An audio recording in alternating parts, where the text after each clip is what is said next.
Sí, aún sí se ve. Excelente, perfecto. Bien, entonces ya terminando este tema, vamos a revisar los tipos de diabéticos, ¿no? Antes de eso vamos a revisar la relación insulina-glucagón que se da a nivel endocrino, ¿no? ¿Qué tenemos por aquí? Es un cuadro bastante interesante que está dividido en dos secciones, ¿no? Vamos a tener por un lado un páncreas que reacciona a glicemia baja. Y por otro lado vamos a tener un cuadro de un páncreas que reacciona a la glicemia alta, ¿no? Glicemia significa glucosa en sangre, ¿ya? Glucosa en sangre. Entonces, ¿qué es lo que pasa con el páncreas cuando se expone a niveles de glucosa bajos? Lo que hace el páncreas, antes de eso tenemos que ver las dos funciones del páncreas. Las funciones, ¿no? La primera función es la función exócrina, que esto está dado por la formación de jugo pancreático, ¿no? Y aquí están las enzimas y toda la cuestión. Bueno, no nos interesa mucho.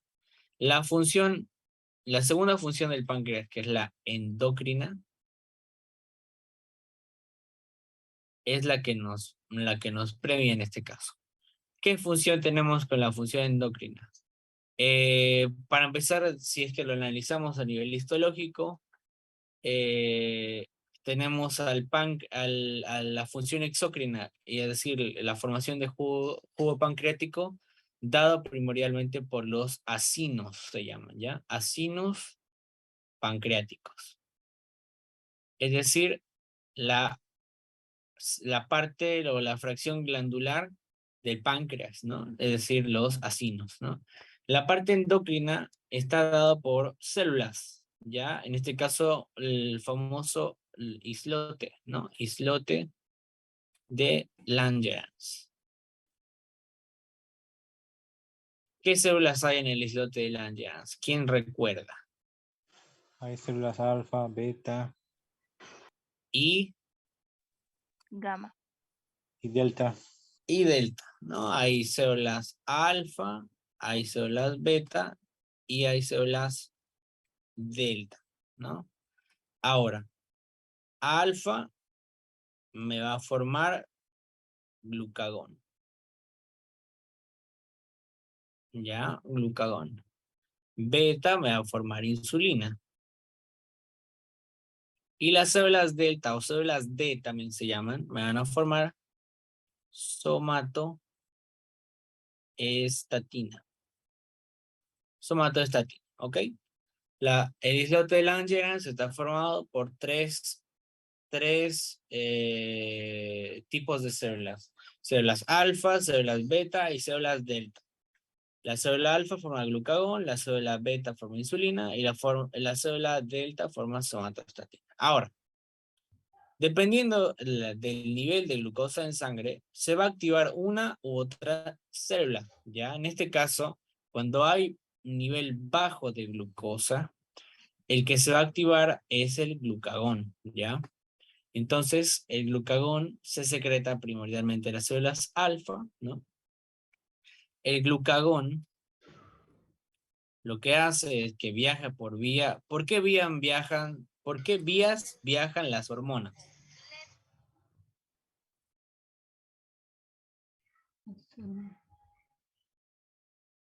¿A dónde se libera el glucagón del páncreas? ¿A dónde se libera? Tubo digestivo. Al torrente sanguíneo.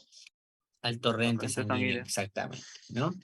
Hay vasos, en este caso venosos, ¿no? Vasos venosos que van a recibir el producto endocrino del páncreas, es decir, la hormona que forma la célula, en este caso alfa, va a liberar esa molécula de glucagón al torrente sanguíneo, en este caso las venas pancreáticas, ¿no?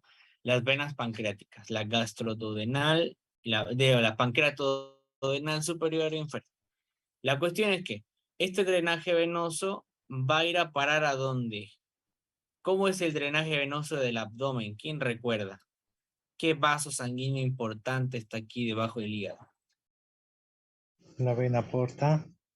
La vena porta, ¿no? La vena porta, el sistema portal, ¿no? Entonces el páncreas está aquí súper cerca.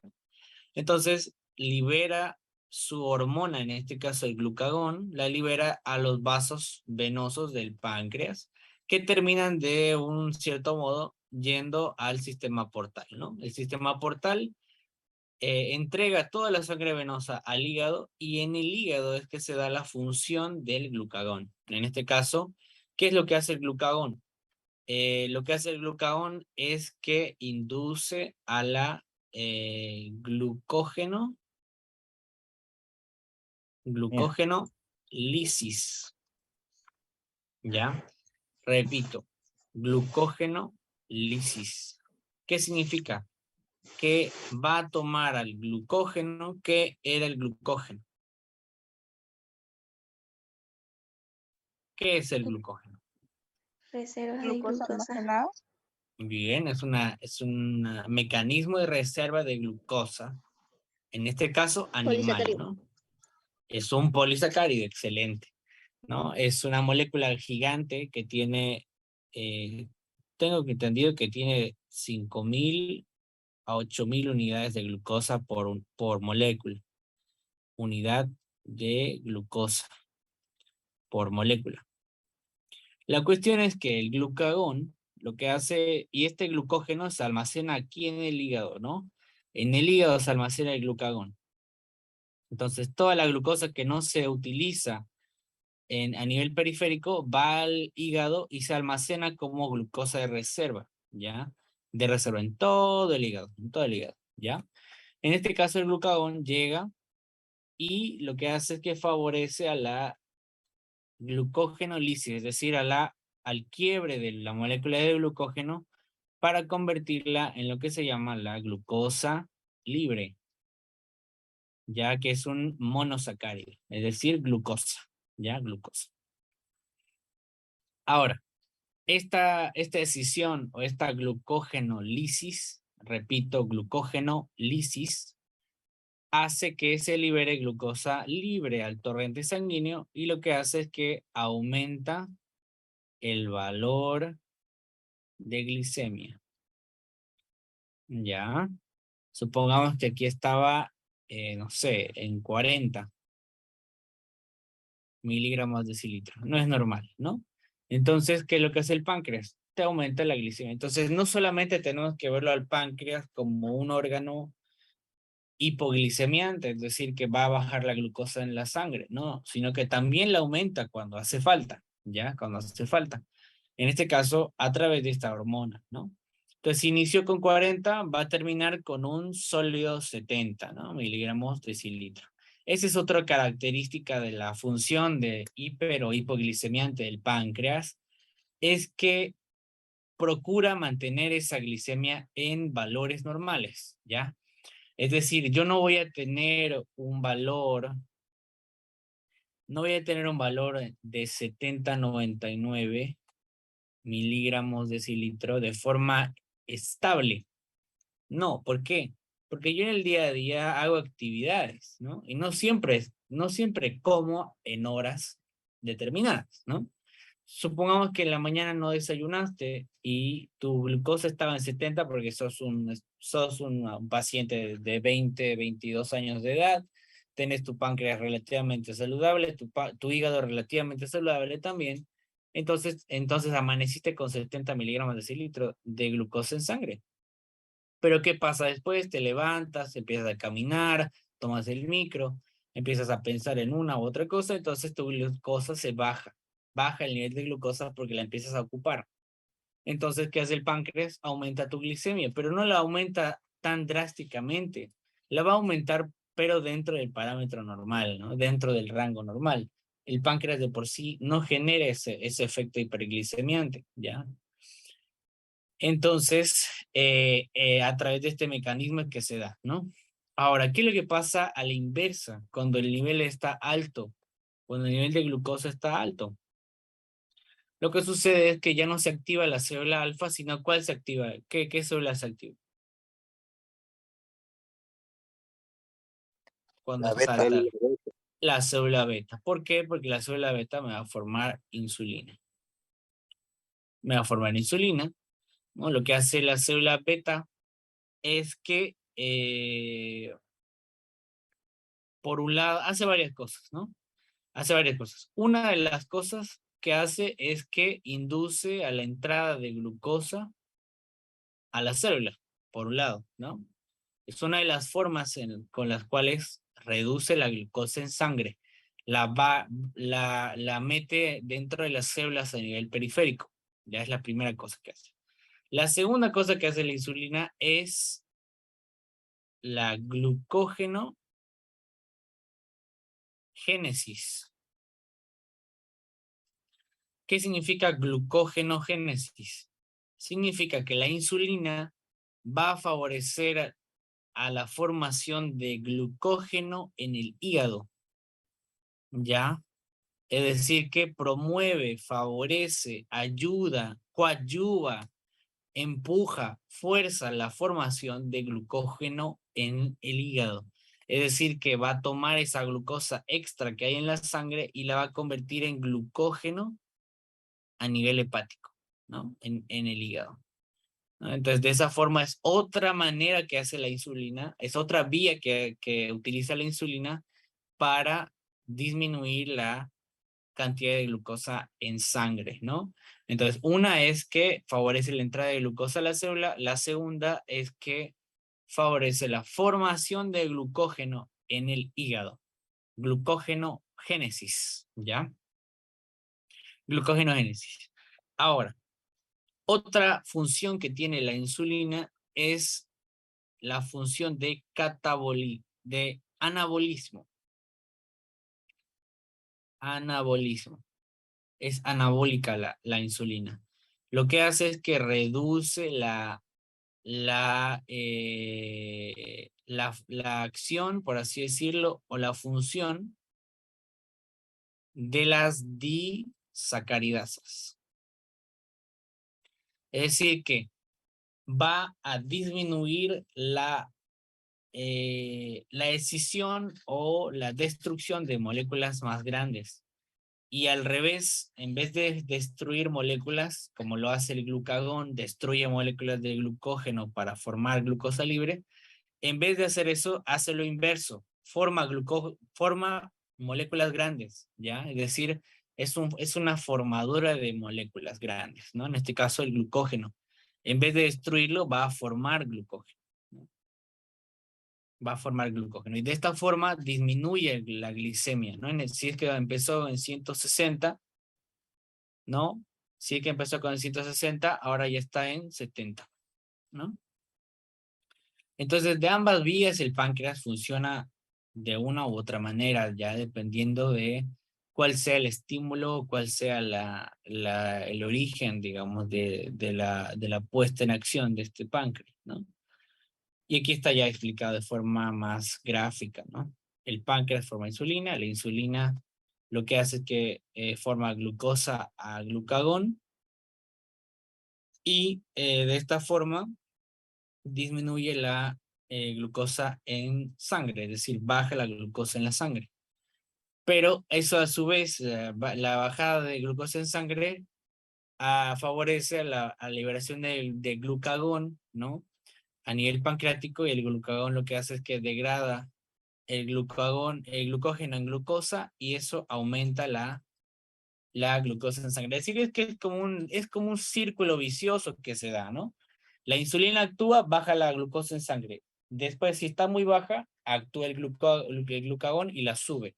Y de nuevo la insulina la baja. Y de nuevo el glucagón la sube. Y la insulina la baja. Y así sucesivamente de forma infinita, ¿no? Cuando funciona bien, obviamente, ¿no? Esto es cuando funciona bien. Todo este ciclo, chicos, todo este ciclo es el que se da cuando están en ayunas, por ejemplo, ¿no?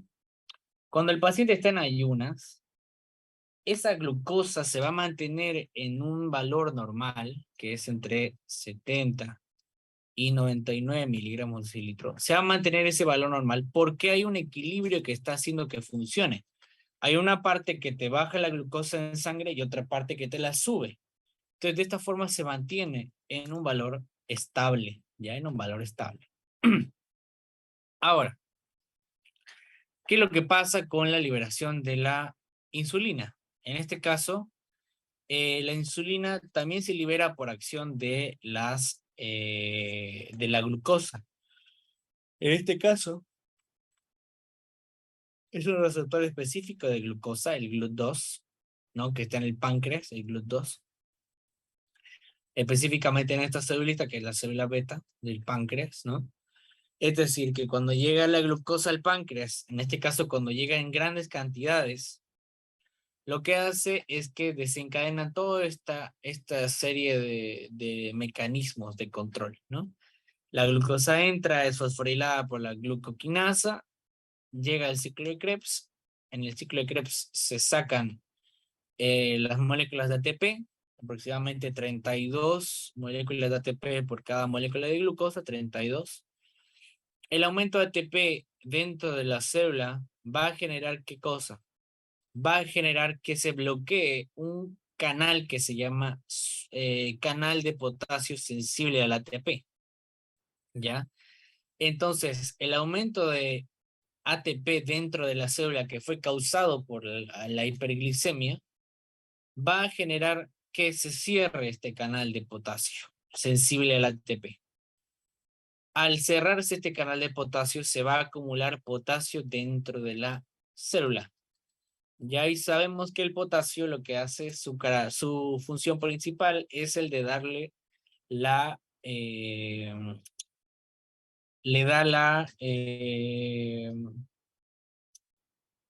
el voltaje en reposo. Es decir que no tiene otro nombre. ¿Cuál es el nombre? ¿Qué es lo que le da el potasio a la célula? Es el potencial de membrana en reposo. Eso. Es decir que si aumenta el potasio, como es un catión, es positivo, lo que hace es que despolariza o mantiene una despolarización continua, es decir, una meseta, ya una meseta que solamente se daba a nivel cardíaco. Si que se acuerdan cómo es el potencial de acción cardíaco, inicia con una curva, una pendiente, ¿no? Por la apertura de canales de sodio rápidos. Hay un descenso por el cierre de canales de sodio, pero hay una meseta por la apertura de canales de calcio y luego vuelve a bajar, ¿no? Así es la gráfica del potencial de membrana del miocardio, digamos, ¿no? Fase 1 de descenso, fase 2 del pico, fase 3 de la meseta y fase 4 de repolarización, digamos, ¿no? En este caso, lo que hace el aumento de potasio dentro de la célula es que prolonga el periodo de meseta. Y eso es lo que genera es una despolarización activa de canales de calcio en este caso, ¿no? Que están en la membrana vasolateral de esta célula y se aperturan, ¿no? Y empieza a entrar el calcio dentro de la célula, ¿no? Un calcio y así miles y miles y miles de moléculas de calcio, y sabemos que el calcio, una de las funciones que tiene el calcio, aparte de contribuir a la contracción muscular, es que moviliza vesículas, ¿ya? Moviliza vesículas, en este caso son vesículas de insulina, que van a ser empujadas o transportadas a la membrana, ¿no? A la membrana. Ya una vez llega a la membrana, se libera la insulina y esta insulina va al torrente sanguíneo, ¿no? A la circulación venosa. Entonces, esa es la liberación normal de la insulina. Ahora, ¿qué es lo que pasa con esta insulina? La insulina lo que hace es que es un facilitador de entrada de glucosa a la sangre, ¿no? A la sangre. En este caso está graficada como estas medialunas, ¿no? Estas medialunas son la insulina. Ahora, la insulina lo que hace es que agarra la glucosa, en este caso está graficada como un hexágono, ¿no? Porque son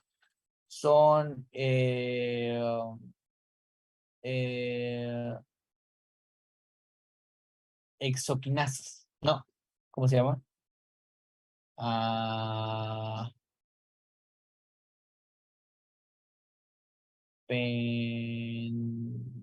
pentacarbonos. No. Pentosas. No.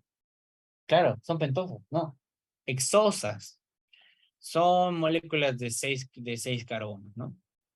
Bueno, la cuestión es que la insulina agarra la glucosa y al llegar al receptor de insulina, lo que hace es que mete la glucosa dentro de la célula. Ahora, ¿qué es lo que pasa con la resistencia? Es que aquí, fíjense, hay 1, 2, 3, 4, 5 moléculas de glucosa, de insulina. 5 moles de insulina. ¿Y aquí cuántos hay? Fíjense, hay 1, 2, 3, 4, 5, 6, 7, 8, 9, 10, 11. 11 moles de insulina. Hay más del doble de insulina y aún así no está funcionando. ¿Esto qué significa? ¿Cómo se llama este fenómeno? ¿Quién se acuerda?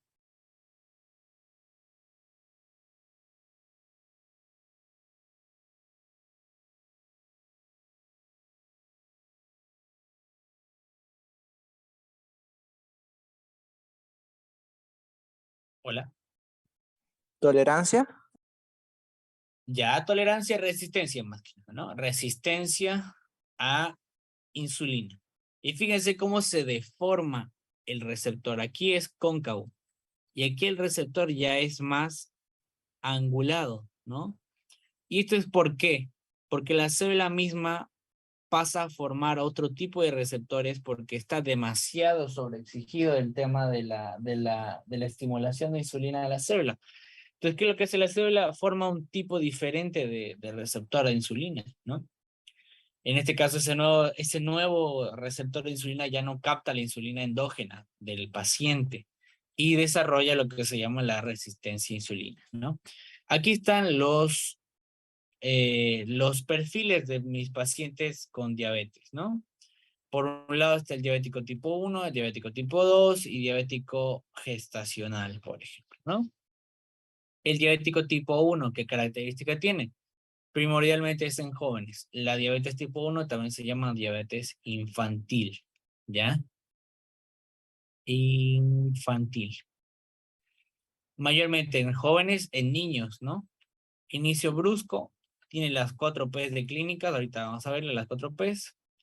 General está dado principalmente por una cuestión de anticuerpos, es decir, que es una reacción autoinmunitaria. Por un lado. Por otro lado, la otra característica principal del paciente de diabetes tipo 1, que diría yo es la más importante, es esta aquí. No hay insulina. La hipoinsulinemia crónica. Es decir, que no hay insulina. Cero. No produce su propia insulina el paciente, ¿no? Y otra característica es que el paciente es insulino dependiente. Entonces, no va a haber forma de que ese paciente sobreviva si es que no le das insulina exógena, es decir, sintética, ¿no? Ahora, por otro lado, el paciente tipo 2 es un paciente adulto, ¿no? Es la diabetes del adulto que se llama, ¿no?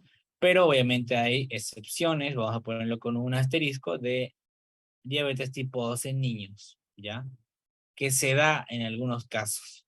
Pero ahí tienes que analizarlo el paciente, ¿no? El paciente va a ser un paciente obeso, ¿no? Obeso con malos hábitos. Malos hábitos, ¿no? Y hay niños obesos, hay hartos niños obesos, ¿no? Mayores de 40 generalmente es insidiosa, es decir, que es crónica. Es decir, que no fue de un día para el otro, fueron años de malos hábitos. Malos hábitos, ¿no? Eso significa insidioso. Cuando ustedes escuchen esa palabra, insidioso, quiere decir que fue lentamente desarrollándose, ¿no? Lentamente. No se instauró de un día para el otro, sino que fue con una evolución larga, ¿no? Por otro lado, también tiene las 4 P's. Ahorita las voy a escribir, ya que la estaba mencionando tanto, las 4 P's. Tienen que saber las 4 P's para analizar a tu paciente diabético, ¿no? ¿Alguien sabe las 4 P's?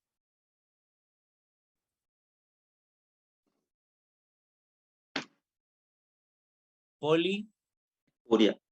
urea, Polidipsia, poliuria, polifagia y pérdida de peso. polidipsia, polifagia y pérdida de peso.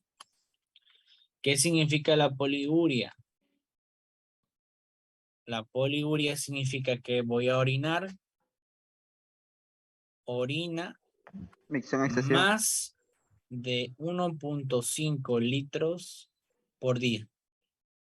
Es decir, que aumenta la cantidad de orina por día del paciente, ¿ya? Poliuria. Segundo, polidipsia. El paciente refiere que tiene mucha sed. Mucha sed, ¿ya? Dipsia significa sed. Poli, mucha, ¿no? Mucha sed. Polifagia, el paciente tiene mucha hambre. Y por último, la pérdida de peso repentina, ¿no? Es decir, una disminución de la masa corporal de más del 10% en un periodo de 3 meses.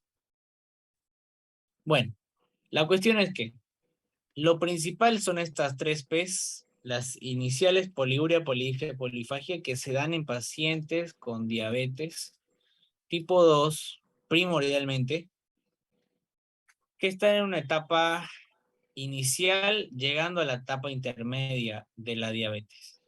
¿Por qué? Porque la pérdida de peso se da en pacientes que están en etapas terminales de diabetes. Terminales de diabetes, ¿ya? Por eso es que te digo que el paciente diabético generalmente es obeso. Generalmente. Hay pacientes diabéticos tipo 2 que ya están en la fase final y están en la etapa de pérdida de peso. Ya, pues, y vamos a verlo más adelante por qué se da este fenómeno, ¿ya? Pero esas son las 4 P's. Tienen que saberles sí o sí estas 4 P's. De memoria, chicos, de memoria. Ya las 4 P's. En este caso, el aumento de peso del paciente es debido a los malos hábitos. La insulina puede ser variable, generalmente está aumentada. El del paciente con diabetes tipo 2 hay hiperinsulinemia.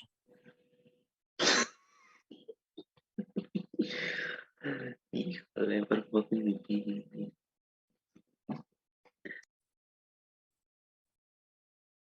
Hola. Bien. Entonces, y bueno, el tratamiento en este caso del paciente son hipoglicemiantes, ¿no? Hipoglicemiantes. Buenísimo. Ahora, por otro lado está la diabetes gestacional, ¿no? Generalmente es debido a un tema hormonal, ¿no? Un tema hormonal que se da debido a que se forma, en este caso, el consumo de hidratos de carbono está sobre expresado, por así decirlo, ¿no? Hay un aumento de todas las hormonas. En este caso, va a aumentar la insulina, aumenta el glucagón también, aumenta el cortisol también, que son el glucagón y el cortisol son hormonas hiperglicemiantes, ¿no? Hiperglicemiantes. Entonces se va a detectar valores de glucosa por encima del valor normal, es decir, por encima de 99 miligramos de cilitro, ¿no? Durante el periodo gestacional. Entonces eso se considera como una diabetes gestacional que generalmente es benigna, que generalmente desaparece a los 3 meses de nacido el producto de la gestación, ¿no? Puede influenciar, sí, la hipertensión arterial, es decir, no siempre se da esta diabetes gestacional, ojo, ¿no? No es algo que sí o sí sucede en embarazadas, solamente sucede en cierto tipo de embarazadas que tienen un factor predisponente, en este caso la hipertensión arterial, el sobrepeso, ¿no? Y también se presentan las 4 P's. Ahora, ya.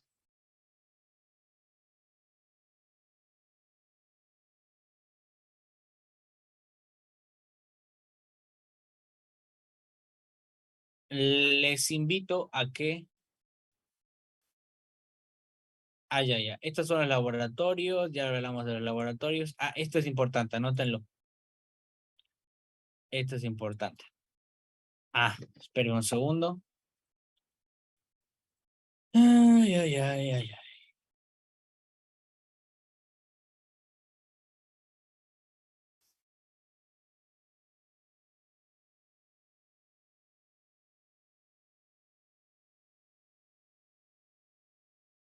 Ya. El valor normal de insulina en sangre es de 60 a 100 miligramos de cilitro. Nadie lo investigó. Perdieron la oportunidad. Entre 60 a 100 miligramos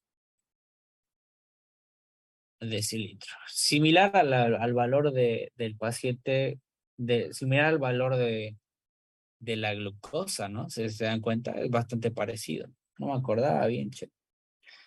Es bastante parecido en el valor de insulina. Entonces, estos son los valores, ¿no? Fíjense, glicemia al azar más de 200, ahí es un problema positivo. Glicemia en ayunas más de 126, ya es un problema. Es decir, más del valor normal, digamos, ¿no? Glicemia postprandial después de 2 horas, más de 200, un problema. Más de 140 ya es un problema. Hemoglobina glicosilada más de 6.5%, ya, no se olviden, porque este valor se lo cuantifica en porcentaje, ya, en porcentaje.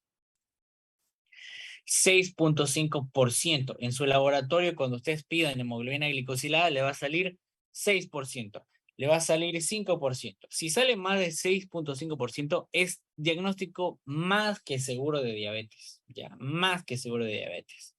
Entonces, mucho cuidado con ese estudio. Muy importante que lo tomen. Ya, muy importante. Ahora, ¿qué es lo que quiero que tengamos como tarea? Fíjense bien, si quieren pueden sacarle foto a mi esquema de diabetes, en este caso diabetes tipo 2, este es mi esquema, yo quiero ver cómo es que lo hacen ustedes. ¿Cuál va a ser la tarea? La tarea es que ustedes van a leer un poco del tema de diabetes, ya sabemos un poco la dinámica del porqué de las enfermedades. Si yo les digo cuál es la causa de diabetes tipo 2, ¿qué me dicen ustedes?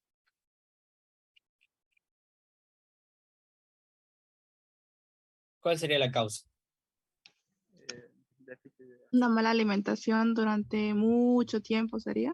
Bien, malos hábitos y eso me lleva a la resistencia a insulina e hiperglicemia, ¿no? Perfecto. Ahora, si yo les digo la causa de diabetes tipo 1, ¿qué me dirían ustedes? Dijo que era algo brusco, eso que aparecía así nomás. Ya, ¿cuál sería la causa? Mala alimentación que es gradual, que es año. Anticuerpos. Repito, diabetes tipo 1. Es una reacción autoinmune. Inmune. Es decir, que el cuerpo forma lo que se llaman, aquí no lo leímos bien en su momento, autoanticuerpos. ¿Qué significa esto? Significa que voy a formar anticuerpos. Voy a explicarlo bien esta parte, ¿no? Aquí hay una célula que se llama plasmocito, ¿no? El plasmocito lo que hace es que forma lo que se llaman anticuerpos, ¿no? Está la IgG, la IgM y todas las variaciones de IgG, ¿no? IgE, D, A. Bueno, la cuestión es que al paciente con diabetes tipo 1, el problema que tiene es que por alguna cuestión así, le doy a ser sincero, azarosa, porque no se sabe bien la causa, todo trastorno autoinmunitario no se sabe bien la causa. Puede ser, por ejemplo, por una inmunización, es decir, una activación del sistema inmune. Le pusieron una vacuna, por ejemplo, la vacuna de, no sé, de la influenza, veamos, ¿no? Bueno, puede ser. O le dio gripe, por ejemplo. Le dio gripe. O le dio cualquier otra enfermedad que active su sistema inmunitario. Lo que va a derivar de eso es que va a haber una reacción autoinmunitaria sobreexpresada. Es decir, que el sistema inmune se va a volver loco. ¿Y por qué se vuelve loco? No sabemos por qué. ¿Ya? Es decir, hay un factor genético predisponente, obviamente, ¿no? Si el paciente viene de una familia de diabéticos tipo 1, muy probablemente esa sea la causa, ¿no? Un tema genético. Ya, pero obviamente también está implicado el azar, digamos, ¿no? El azar de la reacción autoinmunitaria. Lo que pasa aquí es que durante esa activación del sistema inmunitario por las diversas causas, por ejemplo, una gripe, una vacunación o cualquier otro mecanismo que active el sistema inmunitario y lo sobreactive, va a generar que el plasmocito forme anticuerpos que van a ir a anidarse a los islotes del Langerhans, del páncreas. Específicamente en las células beta del páncreas. Ya es tan específico que da miedo, digamos, ¿no? Da miedo. Este anticuerpo lo que va a hacer es que va a anidar aquí.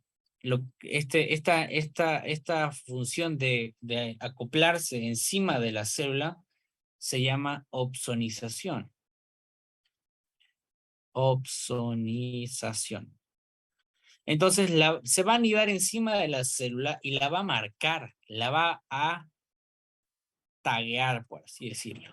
La va a marcar y esta marca que le va a dejar va a generar que otras células inmunitarias la ataquen. En este caso, las células inmunitarias que atacan son los linfocitos TCD8 o también llamados citotóxicos.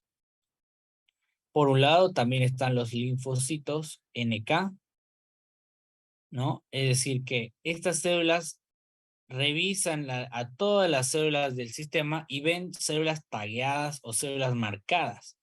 En este caso, el diabético tipo 1, lamentablemente, su sistema inmunitario marca las células beta del páncreas como malignas, como exógenas, digamos, ¿no? Y las destruye,